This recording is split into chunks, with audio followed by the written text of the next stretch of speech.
how do I support a friend who cheated on her husband without enabling her decision? It's not by your hand, but in your lap. You had a really close friend who did a thing, and then it's dragged you along through the deception and the dishonesty. And if I'm you, I'm not going along on that ride.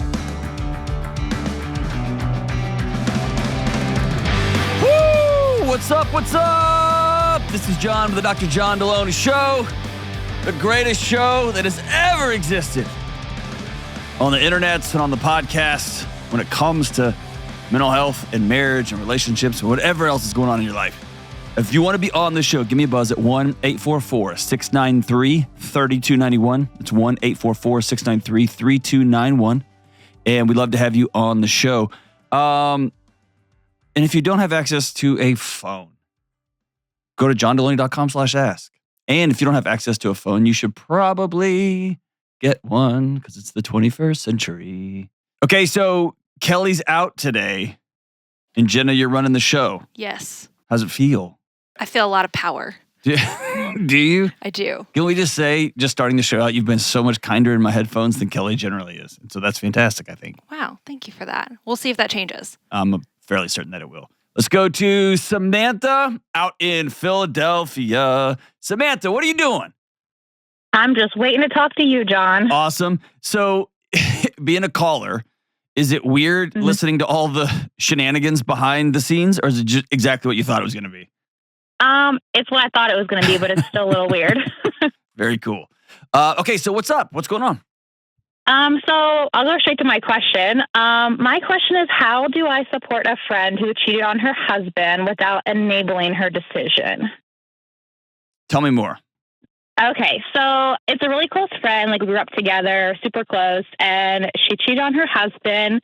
And I guess a little more that I found out since I put the call question in is that she hasn't told the husband the extent to her cheating. Whoa. So there's that. I know you always say secrets destroy things, but it's not my secret to tell. So I'm struggling with A, how to support her, and B, like, we hang out with them all the time. So it's weird. Yes. Secrets destroy, and so does sleeping with your husband's friend, right? So Yes. both of those things hurt marriage. Oh, Yes. man. Okay. So how did she tell you? How did this come to you? So she made like a cryptic Facebook post a little while back in December at the end of the year, and I like touched base with her to see like how things were going. It kind of just like came out as word vomit, and so it was like this hour-long phone call. And then after we get through it all, like, her husband found the text messages, thought it was just emotional, and then as we're ending the phone call, she goes, "Oh, I actually slept with him too," and I was like, "Oh."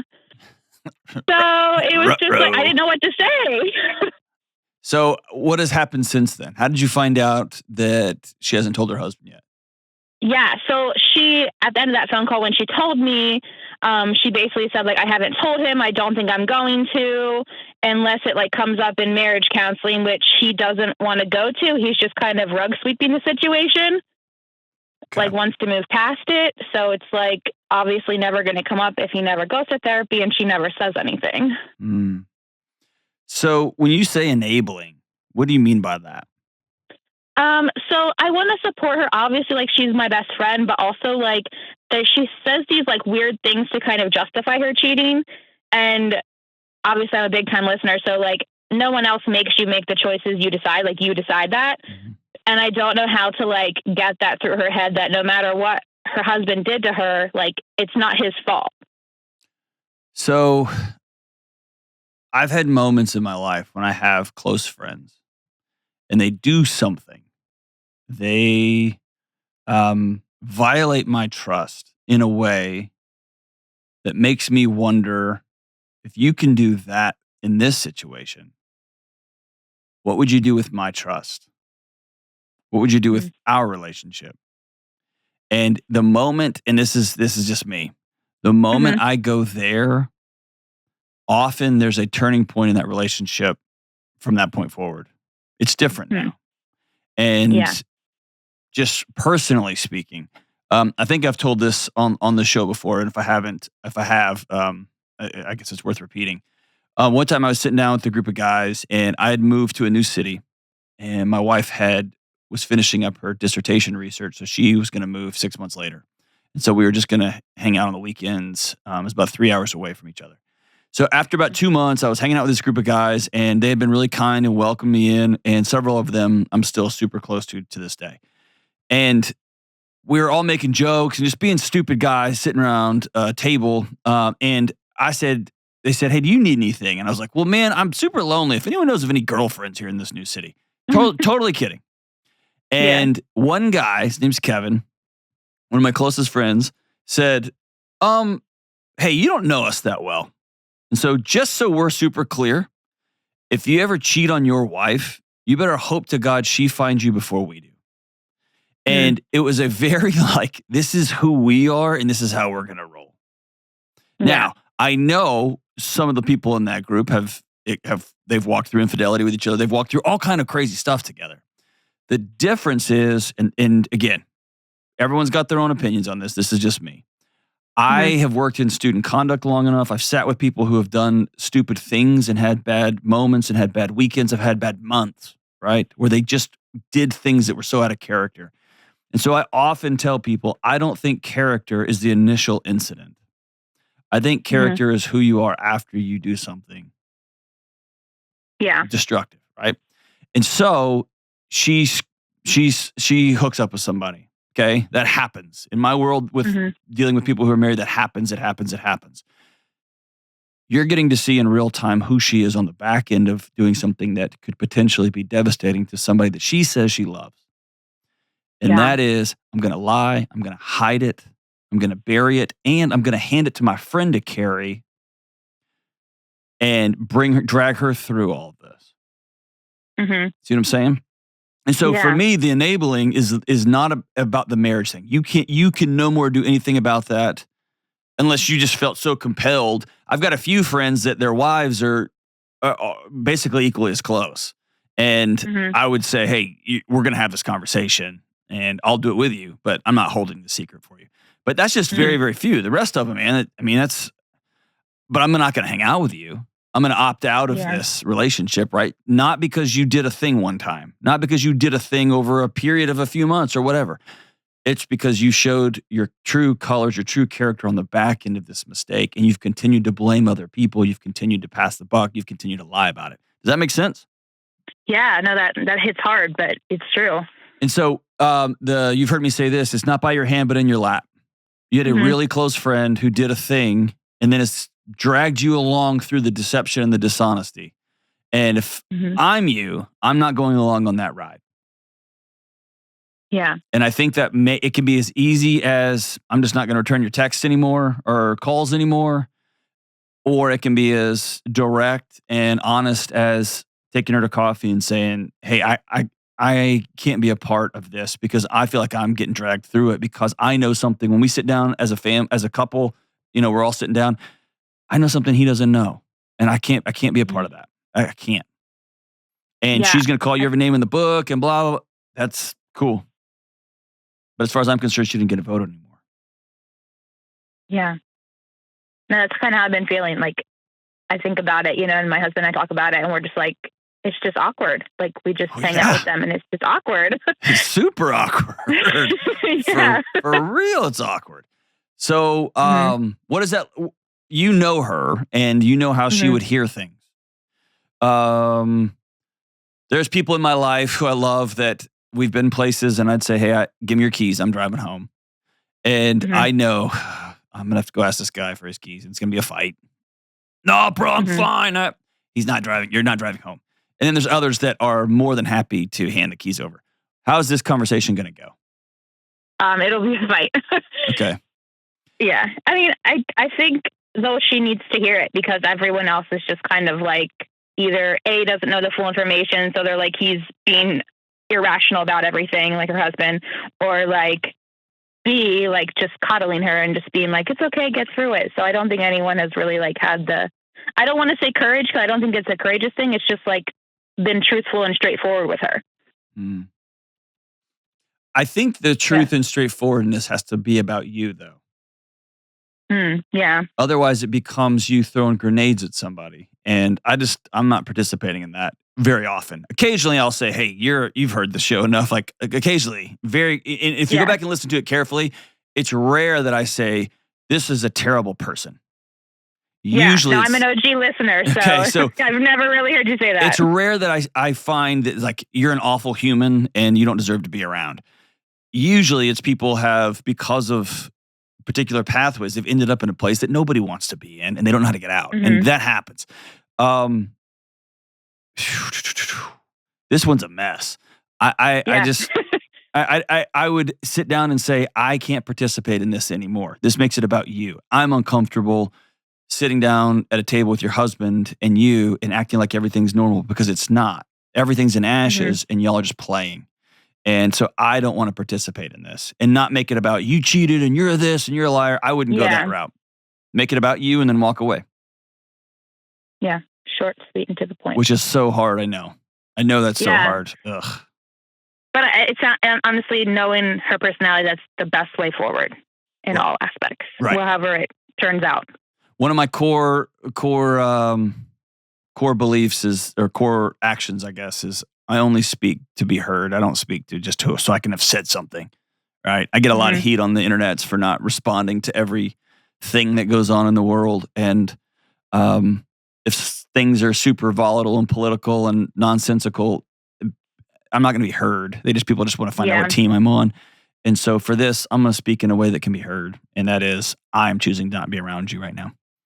And I think it's also fair to say, I love you and I will walk through hell with you if you're willing to walk through hell. But if you're just going to try to avoid the whole thing, I'm not taking that route with you. I really like that. Is that cool? I really appreciate that. Sorry that happened to you, man. That's such a bummer, man. We want our friends, especially our ride or dies, to have our same values and not do stupid things. And when they do stupid things, to come to us and say, hey, walk with me through the reconciliation through this stupid thing, or walk with me through the next chapter and phase of my life. And I've got close friends that I love, and I'll say, what you're doing is really stupid. You can come stay at my house, and your wife can come stay at my house, or your ex can come stay at my house. You're welcome here. But I'm telling you, I think what you're doing is dumb, because you asked me. And so I'm really honest with folks, but sorry. I wish it was a great outcome here. I don't see it being super great. It may be in the long term, though. It may be that your words and your honesty and your directness and your friendship and the way you love your friend and hold her accountable in this wacky, accountable, free world we live in now might be somebody ripping back the curtains and the shades and letting the light in that she really needs. Thank you for loving her. We'll be right back. I've got a word from our sponsor, BetterHelp. Listen, I've been on both ends of therapy in my life. I've gotten it myself and I've walked people through it. And I've seen the benefits from both sides when someone owns their past and the cracks in their armor. But here's the deal. Getting to know yourself is not a one-time event. Acknowledging the stories that make you who you are can be a lifelong process.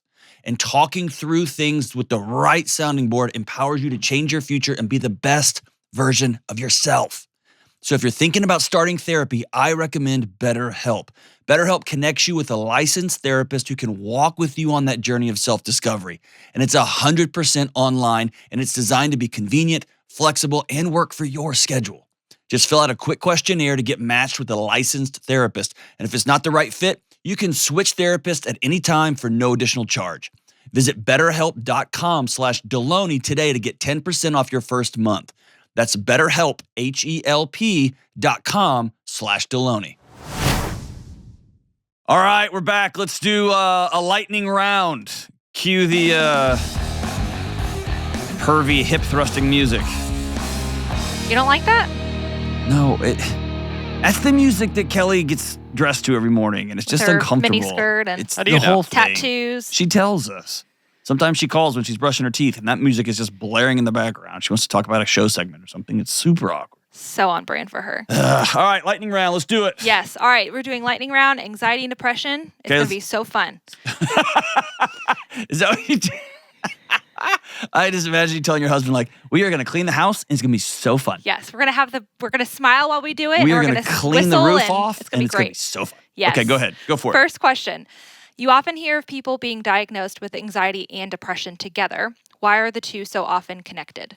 So when something's diagnosed together, it's called comorbid. I I guess that means you die again. Maybe that's what that means. Not really, not comorbid. But anxiety and depression are on the same trend line. And so you and I may have different genetics and different life experiences that lead us to this moment, and a bear runs in that door and your body shuts off. And it's going to stay shut off for a while, and my body's going to get up and spin up and get ready to rock and roll. Often the difference between the two is not the particular stressor, it's just how our bodies are responding. And in some brain scans studies, it shows that the very similar brain mechanisms are driving both of those. All I have to say is they're on the same trend line. And if you're anxious long enough, your body will shut the system down. And sometimes it works vice versa. All I have to say is that's why. Perfect. Is that helpful? Yeah, That was a I think so. wobbly I was answer. going to say thank you for bringing up my deathly fear of bears. So, You have that? oh yeah, I've had nightmares. They just chase me. I'm not going to see Cocaine Bear. Let me just say that. All right, next question. We're moving on. What is the difference between a panic attack and an anxiety attack? Not a lot. Panic. I think that's kind of internet splitting. Panic attacks usually don't have a trigger; they just show up. So we'll be walking on the street, and all of a sudden, I'll get real short of breath. My heart will beat at 1,000 miles an hour, and I'll double over, and my brain I start spinning with all these negative thoughts. Anxiety attack is usually I got to test, and it slowly wears you down. The reason I don't care so much about which one it is the physiological mechanisms are usually pretty similar. Your body, your heart starts beating really fast. Your body is ready to go to war, right? Or it's ready to get the heck out of there. And so, yeah, it's one of those things that if you're sitting there and someone you love can't breathe and they're hyperventilating and they're having all these catastrophic thoughts and you're trying to figure out, well, is this a panic attack or an anxiety attack? Not helpful, right? Right. Okay, so are there any symptoms of an anxiety attack that I can pinpoint before it happens?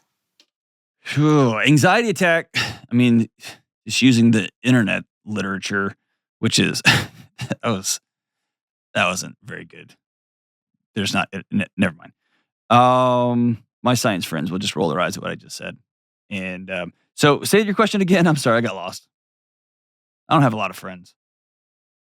Are there any symptoms of an anxiety attack I can pinpoint before it happens? I mean, if you start ruminating pretty hard and you start spitting yourself up and the thoughts you are having your heart starts racing on you, and you start having real shallowness of breath, and you will feel like I need to go for a walk, but I can't go for a walk. You feel it starting to come on. And again, that's so person specific, right? So I don't want someone being like, I think I'm having a panic attack. I think I'm having an anxiety attack, because you can sure talk your way into one, right? I think getting upstream, as soon as you start having those ruminating thoughts, that's when you can build in some, I'm going to stop this conversation right now. Or I've talked about on the show, I'll be walking through my living room and I'll just be like, no, stop. Or I'll be in the shower and my wife will hear me yell out, no. And that's just me. I'm stopping a conversation, a fight that I'm having, because I don't want to end up down river that way. Right. Does alcohol or caffeine cause anxiety? Oh, that's a great question. I tend to think caffeine mimics the symptoms of anxiety. And so if I have way, way, way too much caffeine, my brain starts spinning a little faster. My heart rate is beating. I'm kind of clenched up a little bit. And then my body's like, oh, we're supposed to be anxious right now. And it will follow suit. Alcohol has some GABA effects. I don't get all that stuff, but yes, there's a reason why. I think Anna Lembke talks about it best about the teeter-totter. And if you depress neurochemicals on one side, your brain will respond by smashing the other side of the teeter-totter. And so if you have a depressant effect and you shut some of the system down, it will come back in full force on the other side. So yes, it can. There's a reason why you wake up in the morning after you've had too many drinks the night before and you have that anxiousy feeling. What did I say? What did I say? Did they think I was crazy? Who did I kiss? Like all that. I mean, that's a natural, I don't want to get all the neuroscience of it, but yes. Awesome. And I also think this. I also think in the long term, alcohol has, it messes with your sleep and it screws up your REM sleep. And over time, a body deprived of REM sleep will begin to try to get your attention and let you know things are not well at home, and it'll start rattling. So I think there's a long-term effect there too. Yeah. What are the best things to do when having an anxiety attack? Drink. Just kidding. Don't do that. So this happened in a parking lot. I pulled up and there was a bunch of people leaning into a car, and I was like, "What is happening over there?" And I walked over and realized someone yelled, "Someone's having an anxiety attack. Someone's having a panic attack." And so I cleared everybody out of the way, and then I reached in and said, "Will you take my hand?" And she did. And I said, "Would you be willing to walk with me?" So she got out of the car. And I literally put her hand on my chest and we went for a walk. And so I held skin to skin contact here. I let her feel my heartbeat literally. And we walked around the parking lot. And I had her look at things like, "Tell me what's there." She's like, "There's grass." I'm like, "Yes, where's the leaves?" And she's like, "There's one, there's one." And all I was trying to do was bring her body into the right now. And so skin to skin contact, heartbeat, like just getting your body from some future terror to you're here right now. And you're okay. And it's pretty quick. Yeah, I've kind of dealt with that before, where I find it helpful to do like the 5, 4, 3, 2, 1 method, where it's like 5 things that I can see, just to kind of like get my mind off. 4 things that I can hear, 3 things I can feel, 2 things I can smell. I've never heard that. 1 That's thing good. I can taste. Huh. Kind of like to get your senses to like start focusing on something else. And by the end of it, my breathing's calmed down, my heart rate's down, and I just find it so helpful. I like that. Back when I was doing death notifications, or I would show up to somebody's house and there was madness. We used to just go for walks, and it was not be strange for me to be holding hands with a 55-year-old man walking down the street, and all we're doing is just counting cracks in the sidewalk. Like, let's count 1, 2, and let's count the trees. And so we're just coming back to humanity here, because what he just saw, his life will never be the same. Yeah. Right. Yeah. Next question. You say anxiety is like a smoke alarm. Can you explain that? Yeah. In our culture, we've turned anxiety into a disease or into a genetic disorder or into some sort of illness that comes upon you, like the flu or like COVID. It's like something you catch.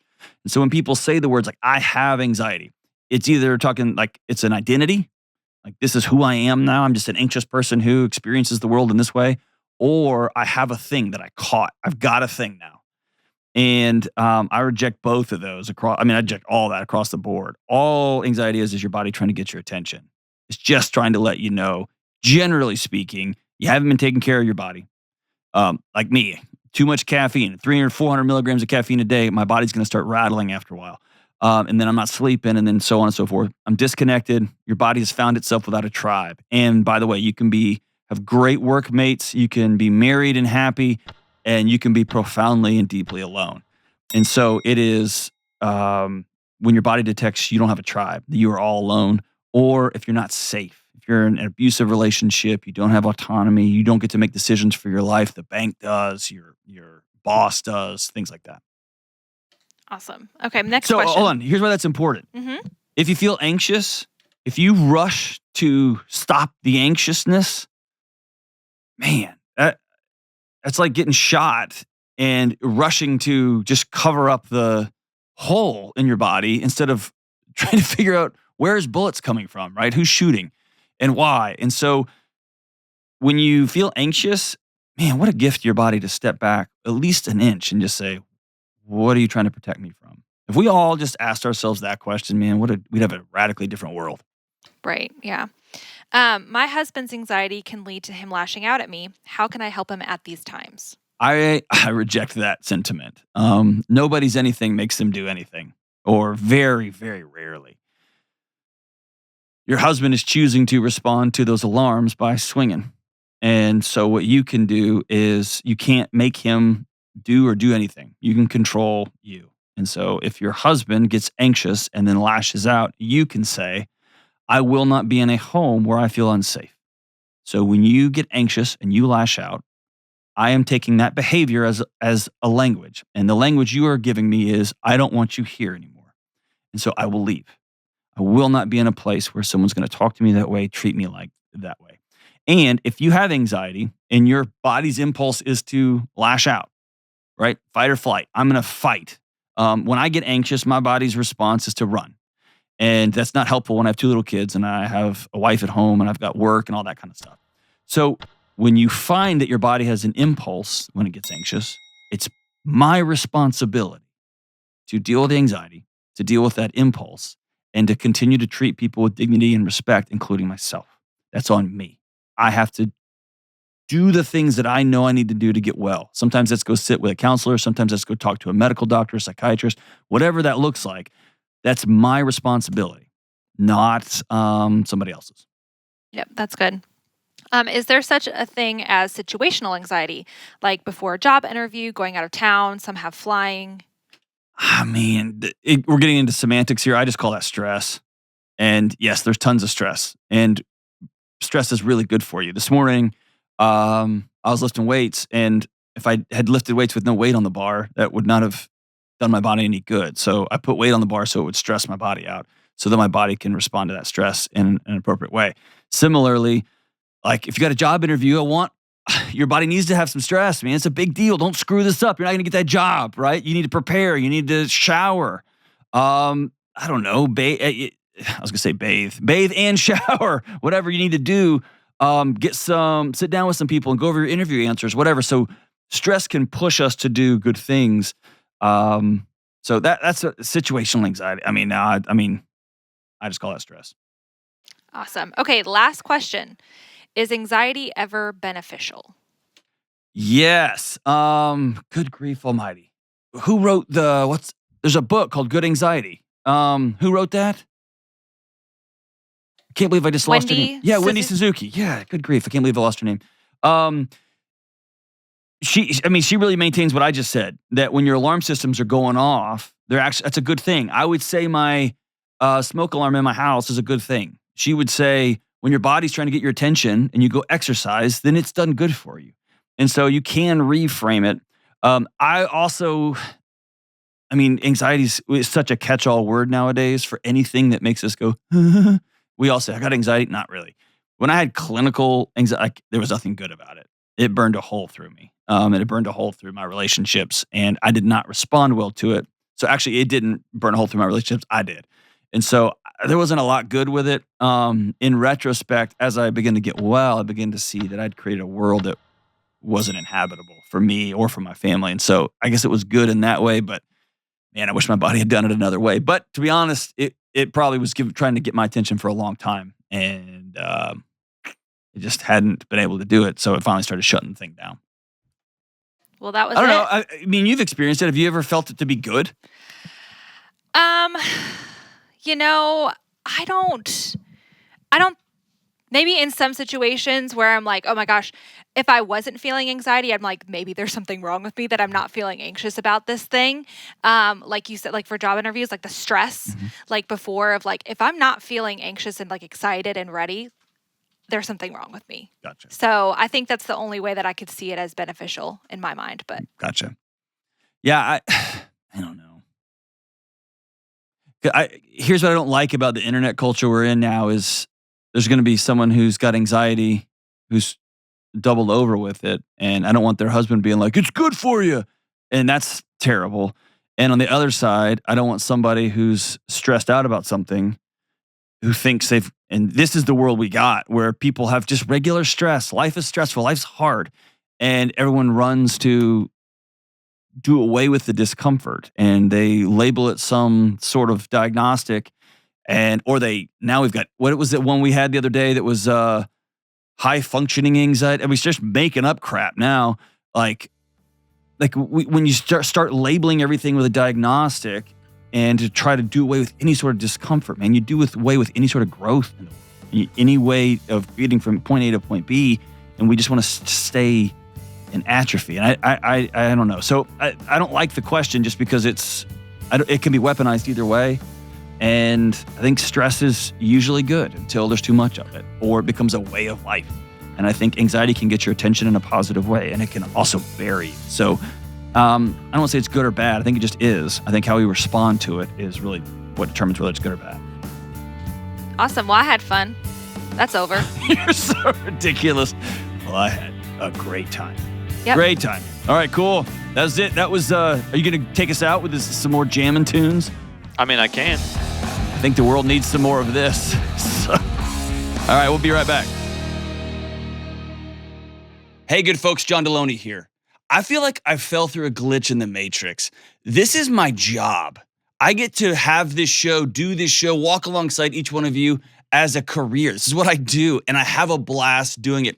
And me and the team, we're so thankful for all of you for being a part of our show. Whether you're one of the original 17 or you're one of the millions that's come since then, we are so grateful for you, and we want to put together the best possible show that we can. So if you're one of the originals or if you're brand new, we want your feedback. Tell us what you love about the show, what you hate about the show, what you'd like to see more of, what you'd like to hear more of, and what you want us to never do again. You can email us at askjohn@ramseysolutions.com. That's askjohn@ramseysolutions.com with your feedback. Thank you for being such an important part of this show. Rock on. All right, we are back. No disturbing music. Let's go to Angela in Dayton, Ohio. What's up, Angela? Hey, what's shaking? Nothing. My hips were after those tunes, but then they've slowed down. What's up? And these hips don't lie, by the way, Angela. What's up? They never do. They never do. I'm in a situation with my family where they have an expectation that I need to help pay for bills for my parents. And I am not in a financial situation where I can help with things like that the way my brother can. Okay. And when they don't get the answer that they want, they use a lot of bullying tactics on me. Why do you let them do that? That's a good question. I took a break from my family, about 20-year break from them. And it was the most peace I had in my life and the highest success I've had in my life. Why'd you come back into this mess? Yeah. So my grandfather was on his deathbed, and my dad was having a lot of health issues. And they were kind of giving off a vibe like they've had a change of heart, and things were better for like 6 months. And we slid right back down Crap Mountain all over again. So what has kept you from going back to the thing that kept you safe and sane the last time? I think back then I had my son, and all of this was happening in front of my son. And for some reason, I've been slower to identify it because I don't have a child reacting to the things that they are saying to me. Can I give you another alternative? Yes, please. You care about your child's wellness and safety more than yours. Why is that? Right. Why aren't you worthy of being well? I don't know. I think just because I grew up with it that... there you go. Yeah. And the system pulls us back in like a vacuum cleaner. And then we find ourselves cycled out, and we can breathe again, and we create our own world. And then somebody gets sick, and we head back in. You may be like me. I remember at one of my jobs, I was responsible for tens and tens and tens and tens of millions of dollars in expense and revenue accounts. Hundreds of people reported up through me. It was a big job. And then I would go home for the holidays, and I instantly was middle child again, and I was about 14. It's just instant. You know what I mean? It just happens instantly. Yeah, I can relate to that because I'll go out into the world and be a happy, functioning person at my job and around my friends. And then once I get around my family, I turn into an 8-year-old child that's been verbally attacked and kicked around. That's right. All over again. And when you show up, their bodies suddenly have an outlet that they don't normally have, which is to go back to the way things were. And so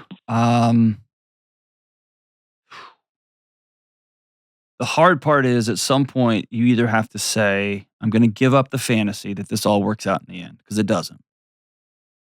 I don't want to say it doesn't. It probably does not.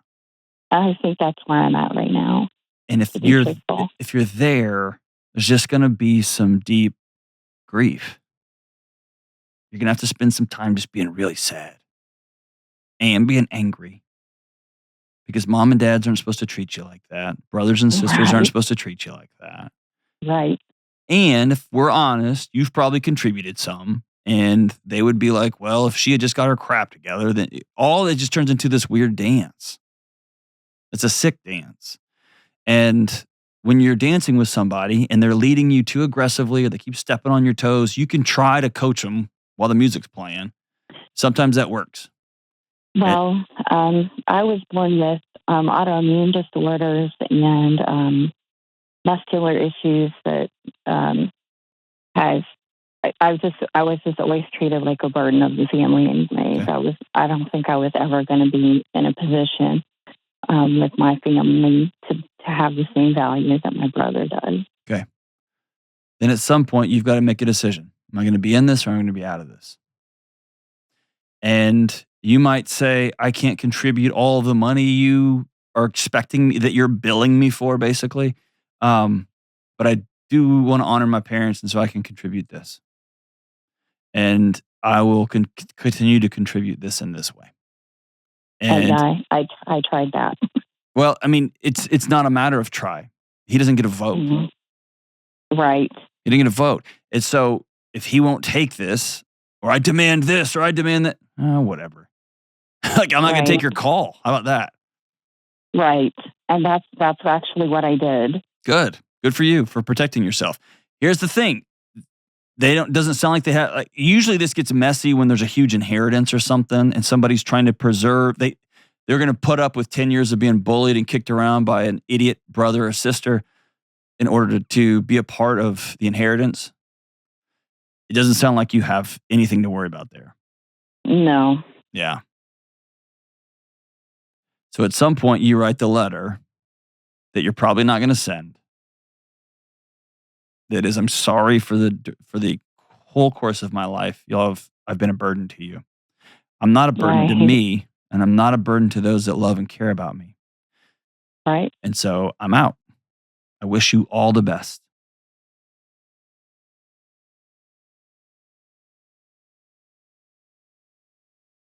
And you will probably, your guts will feel like they fall out.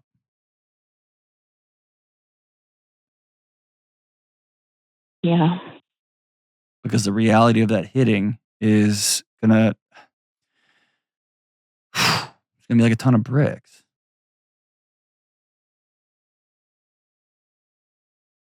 Fair? Yeah.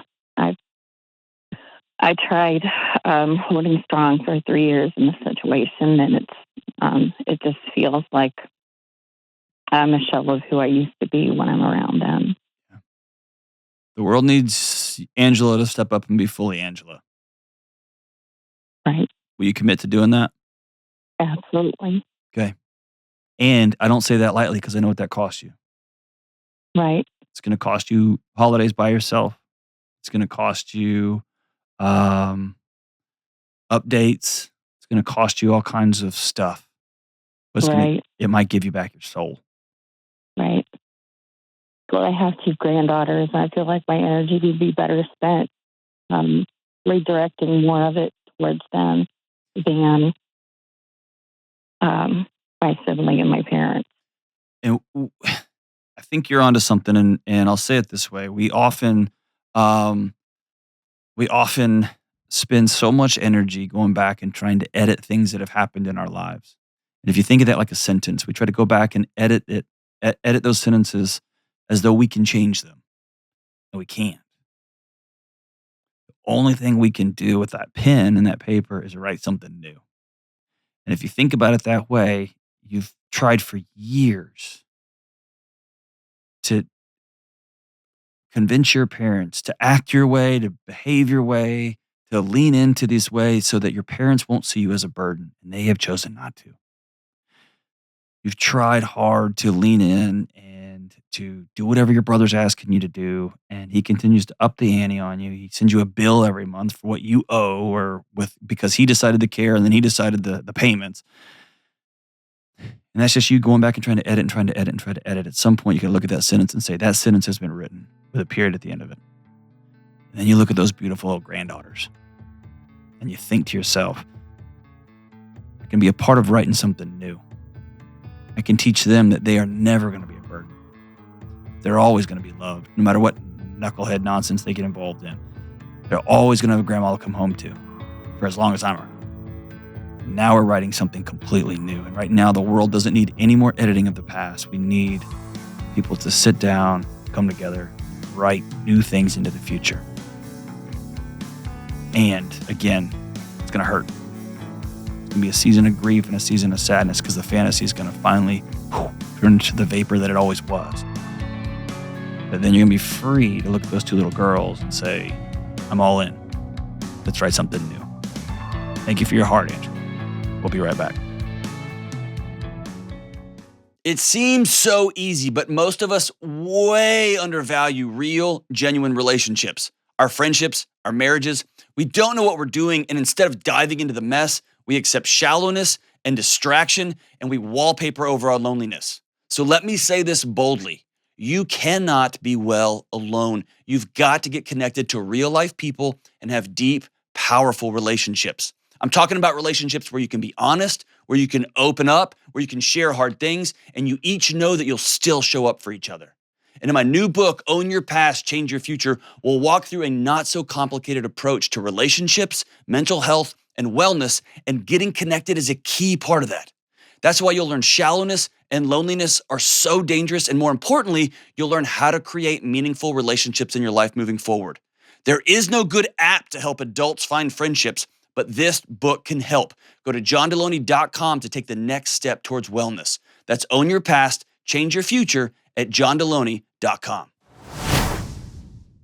All right, we're back as we wrap up today's show. Hey, truth be told, Kelly's actually out getting, I don't know why she booked a tattoo for this early in the morning, but she's getting a giant One Republic tattoo. It's so obnoxious in Old English, right across the middle of her back.